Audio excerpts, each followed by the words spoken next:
Well, everyone, I have figured something out. I know a few friends have asked me about this, and I didn't know, but I do know now. Unless there is a bug that's going to rear its ugly head after a couple days, so far, so good. Some of you have asked, hey, I've run out of room on my map. How do I add more terrain? Well, you will lose whatever terrain you spent all life pretty much. That's what it feels like. I spent my whole life sometimes making some of these maps. You will lose all the work you did where you gutted the terrain, changed the elevations, and did all this stuff. But you will gain all the extra land that you could need.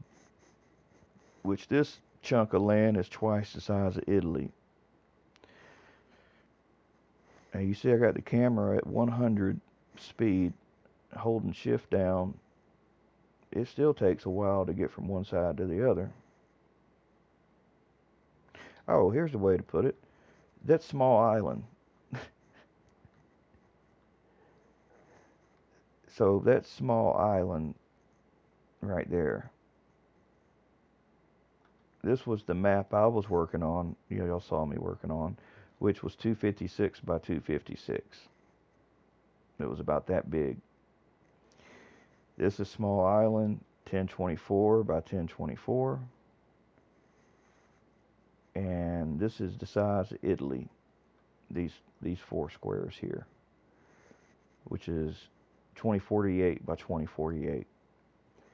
And so that's 4096 by 4096.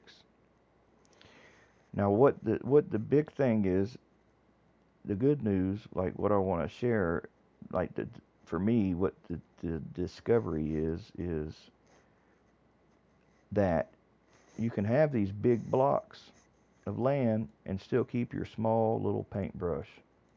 Whether you're, making terrain, you're making these little banks on the side of the road, or you're painting something and you're spending a lot of time, uh, doing intricate little things like that. So enough of this. How did I do it? Because the only other way I knew to do it before was to change the square size, right? That's the only way I knew to do it. Which that makes the blocks bigger, by the way, for your painting. So what you'll do, you'll go to your terrain tools. First, back up your level. Go into your levels, take your entire folder and make a copy on your desktop or somewhere else. So if anything goes wrong, you can always just replace the directory and, get back on it. But you'll go to your terrain tools, and what you'll do is you will export terrain.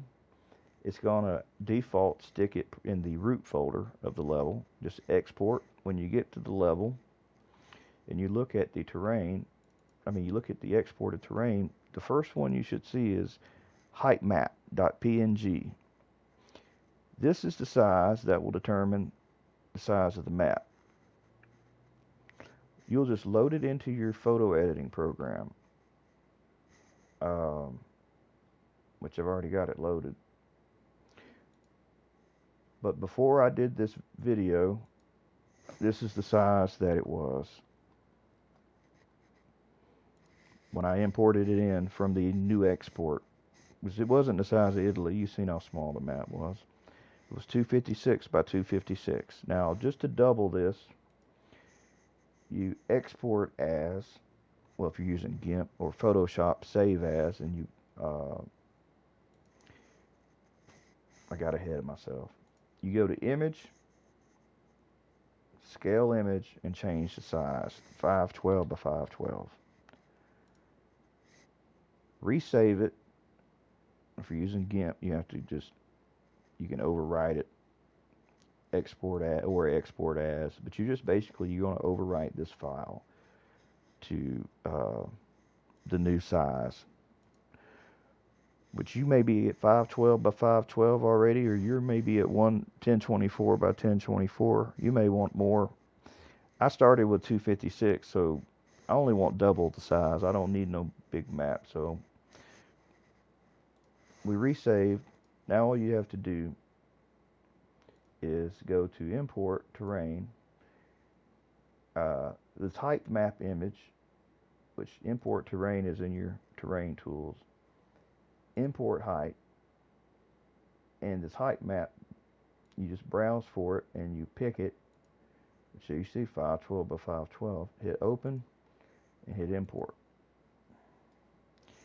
And here it is over here, which it looks a lot smaller because, well, it is a lot smaller, but my first 4 videos making this, I had issues with something, or something went wrong, or this went wrong. Not that you'll have stuff go wrong, but you know, it happens. I mean, the game is still early access, so things can happen. That's why I said back up your level. So this is double. This is double than what I did have. So yeah, it's a pretty damn small map I was working on. When I said compact, small, dense map, it was dense. All right, now that you get it imported, you may see one over here off into the distance,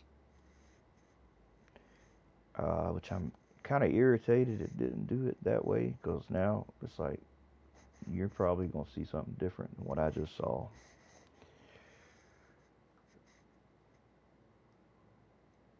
But just let me know if you have any issues. I'll explain it. Because, you know, nothing ever goes right when you make these damn videos. I tell you everything, every time. I sound like a broken record now, but it's true. If it can go wrong, it'll go wrong when you make a video. Always does. Pick your terrain tools, terrain painter, and you'll see warning material. Don't delete it. Just pick you one. And you're like, oh crap, all my crap's gone, all my brushes, all my stuff. Unfortunately, importing in a terrain preset won't allow you to change the size of the map for some reason. Probably because it probably would, but you'd have to change every single one of these images that it exported to that same size. Which I ain't spending all that time loading every one of them and resaving all of them. Because either way, it's going to make me have to I'm gonna still have to repaint everything because nothing's gonna match. Everything's gonna be the wrong size. It's just basically taking everything and stretching it out. So I've still got to redo it. So adding all these materials back don't bother me, just as long as I know they're here. I didn't lose them, you know. Now I added this. I can delete the warning material, and you'll see. You should see in a couple seconds or so the grass fill in there. So I got more land I can work with, and I probably made this a hell of a lot longer video than what it should have been, but I don't know. I I I didn't crash on this video, so it loaded up fine. That's good. I mean, it didn't crash on me. I got through it without a crash. You can add all your terrain materials back, and you know they'll all work. You just have to add them all back in there. And you got to do any more sculpting that you were doing, which I was like, you know, maybe this is a good time I can make another video on just how I make a level. I'll load my stuff up and I'll just start recording, maybe play it and fast forward. Because I did need more room. I ran out of room, and now I know how to add more land and have that fine detail of these little brushes. Also, your base texture size give you more quality anyway. 4096 by 4096 is like what I like to use. Just remember your poly count will go up, and you know, I don't know how big a map you need. Oh, keep in mind too the maximum height of the map, which this is pretty thin. I'm gonna just go like, I don't know, maybe 200 will be good for me. I don't think I'll need to go any. Now, if you change this, you're screwing up your map too, so keep that in mind. It's going to mess it up. So I'd set all this stuff, I'd get all this stuff set, and before you start doing any real work, you know. I think that's it for this. If there's any questions, any problems, let me know. What I probably should do is I should maybe add to the end of this, maybe. Nah, I'm not gonna do that. Damn video is long enough, I'm sure now. We're probably about 25 minutes if I had to make a rough guess. Uh, Maybe I should redo it.